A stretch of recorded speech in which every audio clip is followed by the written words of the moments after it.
right, let's begin, though, with the economy. That affects people's day-to-day lives. The May jobs report has just been released, and it is better than expected. The labor market added 139,000 new jobs, and while that is down from last month, the unemployment rate remains unchanged for the third month in a row at 4.2%. Stocks rose on the news, with the Dow jumping 537 points, about almost 1.25% increase. There are still some concerns, though, on the street over trade deals and the overall health of the economy.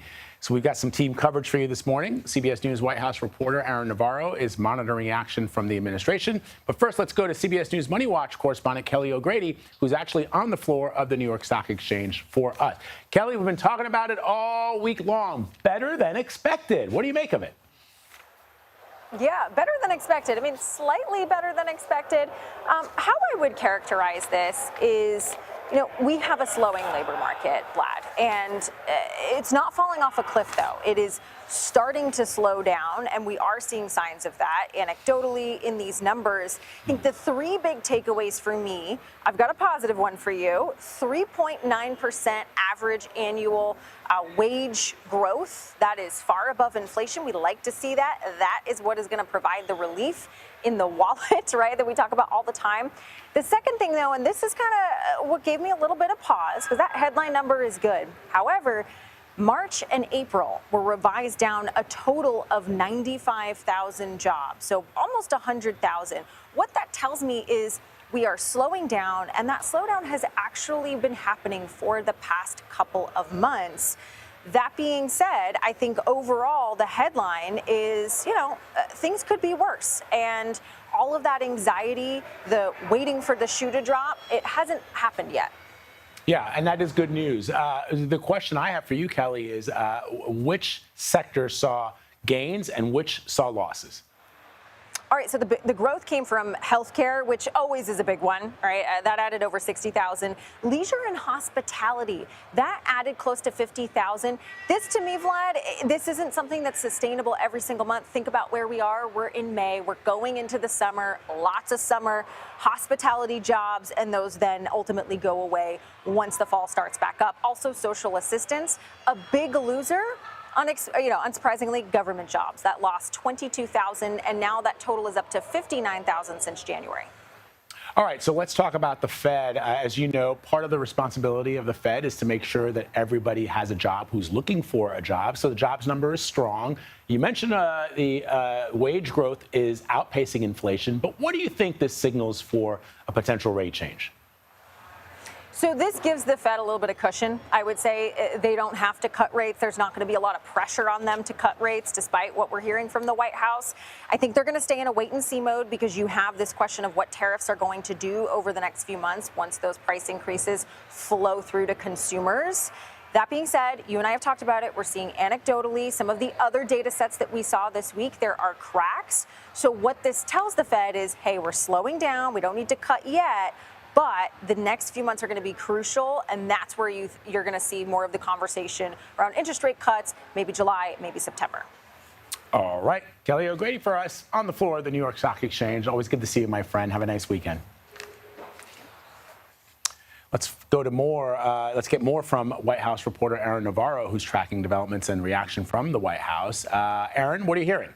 Yeah, certainly welcome news from President Trump, at least on the Fed rate or on this jobs report. The president posted, quote, "America is hot," but he continues to pressure the Federal Reserve to lower interest rates, calling on them to cut interest rates by a full point. Said it would be, quote, rocket fuel for the economy. And this report, the jobs report, comes days before the Federal Reserve meets on June 17 and 18 to discuss whether they extend that pause in interest rate cuts, but certainly welcome news for the president and the White House and what otherwise has been a very busy week.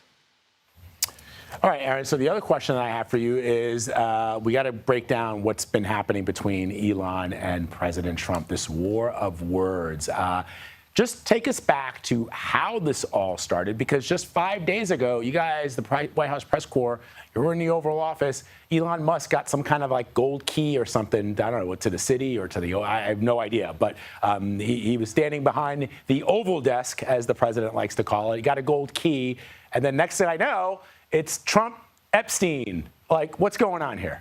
Yeah, it was a big farewell for him just last week. And this really started over a disagreement from Elon Musk on that budget bill that President Trump is looking to pass through Congress. Musk called it an abomination. And for days, President Trump did not respond. You saw him respond yesterday, saying he was disappointed, insinuating that Elon Musk has, quote, Trump derangement syndrome.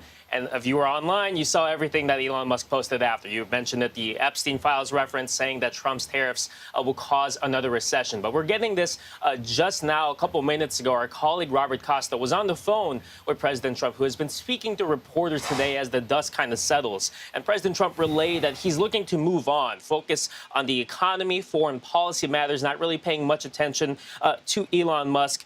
Said on the economy, quote, that's all I focus on.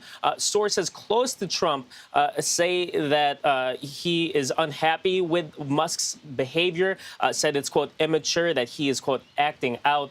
But at least publicly, the White House is trying to turn the focus back to that budget bill, to passing that through Congress. And sources also at the White House have told CBS that Musk wants a call with the president, but it's not looking likely that that would happen today. And last quick thing, that Tesla that Elon Musk gave President Trump or sold to him in March, sources tell CBS News that President Trump is looking to sell that and give that away at some point.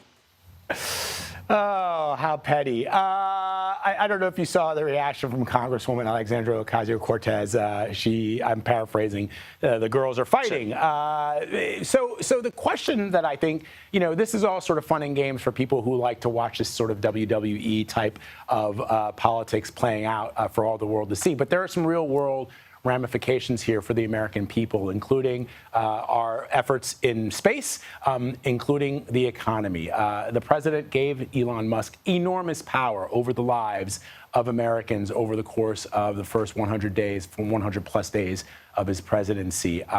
The other point that needs to be made, and Elon has made it, which Elon believes that it was his algorithms and his platform that allowed President Trump to actually even win the presidency of the United States. That's how Elon feels. In fact, that's what he posted on X. So the question becomes, of course, if Elon is able to use social media to suppress any support for the president and elevate, for example, political opponents of the president, what does that mean going forward? So, Aaron, you got all the answers. Tell me what I need to know. All right, let's start on politics, right? Elon Musk contributed about 275, maybe a bit more, million to President Trump's 2024 campaign, had pledged to give $100 million to his operations ahead of the 2026 midterms. When you take away all that money, where does that leave the Republican Party? Will there be big primary challenges that Elon Musk, who previously said he would, stay out of spending more on politics, could those Republicans be in trouble? When it comes to America's explorations in space, SpaceX, Elon Musk's company, has been crucial in that. They are launching NASA astronauts just next week. There are about $19.6 billion worth of contracts between the federal government and SpaceX. If those are terminated, as President Trump floated yesterday, where does that leave the U.S. when it comes to space exploration? And lastly, it's a bit in the weeds, but this rescissions package that essentially codified what Doge has been doing, where is the appetite for that if there's this public spat between the president and Elon Musk? You nailed it, Aaron. As always, my friend, thank you very much. Aaron Navarro reporting from the White House lawn this morning for us. We appreciate it. We're going to keep talking about this a little bit later in the broadcast, so stick around.